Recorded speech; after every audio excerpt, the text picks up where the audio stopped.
अस्सलाम वालेकुम दोस्तों, एक बहुत ही ब्रेकिंग किस्म की न्यूज़ है, ब्रेकिंग किस्म की खबर है कि हुकूमत ने आईनी रेफरेंस लाने का इरादा किया है उन लोगों के खिलाफ जिन्होंने कानून तोड़ा है।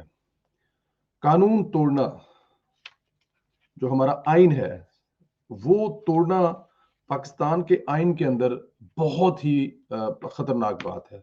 और इसकी सजा जो है ना दोस्तों, वो मुशर्रफ वाली आपको वो जो सेठ साहब, अल्लाह उनको, जज जो थे फौत हो गए, जो पिशावर हाई कोर्ट के, जिन्होंने परवेज मुशर्रफ को आइन तोड़ने की सजा दी थी, सजाए मौत दी थी।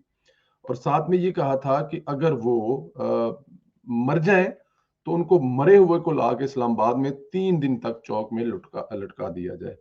मतलब इतनी खतरनाक सजा है। अब ये जो हुकूमत ने फैसला किया है कि आईनी रेफरेंस लेके आएंगे उन किरदारों के खिलाफ जिन्होंने कौमी असम्बली के मामले पर आइन को तोड़ा।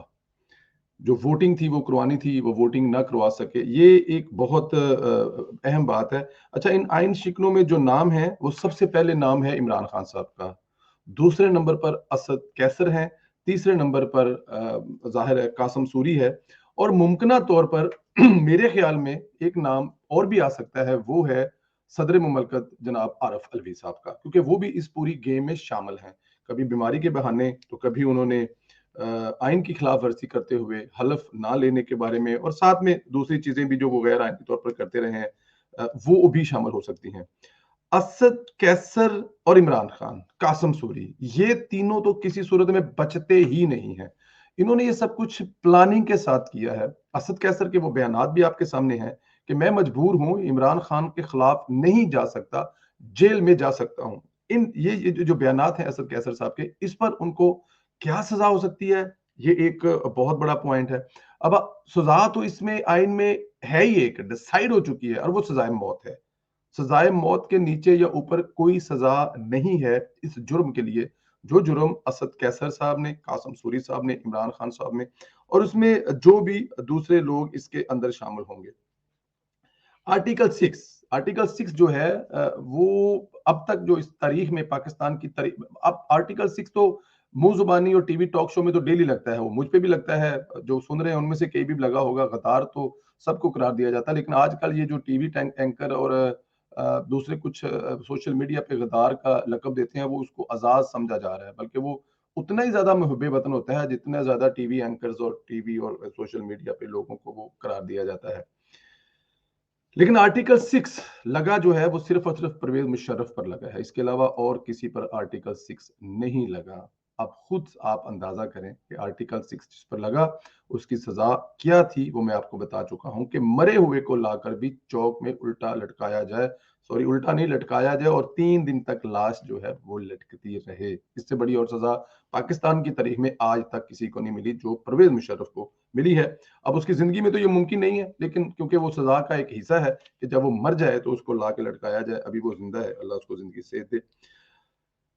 अगर इसमें ज्यादा से ज्यादा किसी को फेवर मिल जाए ना, कि वो जी मैं इसमें शामिल नहीं था, मुझे पता नहीं था और मुझे पता नहीं लगा, वट कोई भी गेम डाली जाए या किसी भी तरह से किया जाए, जैसे कासिम सूरी साहब और असद उमर साहब तो इसमें से बच ही नहीं सकते। उनके तो बयानात सामने हैं, उनकी हरकतों सकनात सामने है, वो सारा रिकॉर्ड। अभी जब जाहिर है ये रेफरेंस जाएगा, फिर सुप्रीम कोर्ट के पास जाएगा, सुप्रीम कोर्ट इस पर बेंच बनाएगी और बेंच इस पे वो हियरिंग करेगा, फैसला करेगा, बुलाएगा इमरान खान साहब को भी, साबिक वजीर आजम, साबिक स्पीकर कौमी असम्बली, साबिक डिप्टी स्पीकर, वो इनकी फिर हियरिंग होगी, केसेस चलेंगे, फिर जाके फैसला होगा। कितना लंबा होगा बात की बात है, लेकिन पाकिस्तान की तारीख में आर्टिकल 6 पर यह मुकदमा भी एक बहुत बड़ा मुकदमा होगा, जो इससे पहले परवेज मुशर्रफ के बारे में हो चुका है। अब देखना यह है कि ये हुकूमत कब रेफरेंस लाती है।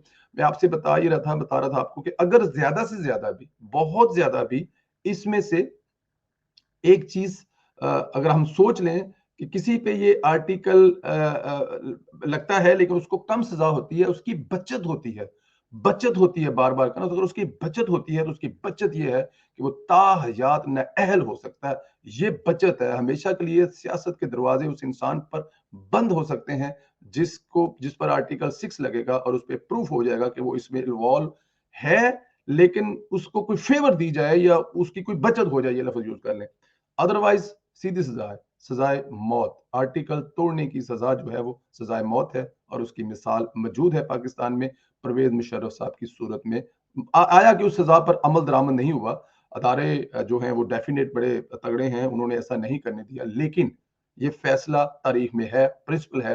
अब हमें देखना यह है कि इमरान खान साहब, असद कैसर और कासिम सूरी के अलावा इसमें कौन कौन शामिल है और उनको क्या सजा मिलती है, केस कितना लंबा चलता है। पाकिस्तान की तारीख में ये एक इबरतनाक किस्म का फैसला हो सकता है कि इसके बाद कोई ऐसी हिम्मत और जुर्रत ना करे, कोई स्पीकर आकर वजीर आजम या पार्टी का स्पीकर ना बने, उनकी गुलामी ना करे, अपने आइन के मुताबिक चले। जिस दिन वो स्पीकर के ओहदे पर आए, जिस पर वो किसी आईनी ओहदे पर आए, तो अपने पार्टी लीडर को सलूट मारे, उसका शुक्रिया अदा करे, बोले अब आपसे मुलाकात होगी हुकूमत खत्म होने के बाद। अब मैं आपका गुलाम, आपकी पार्टी का मेंबर कम हूं और इस मुल्क के आइन का मुहाफिज ज्यादा हूं।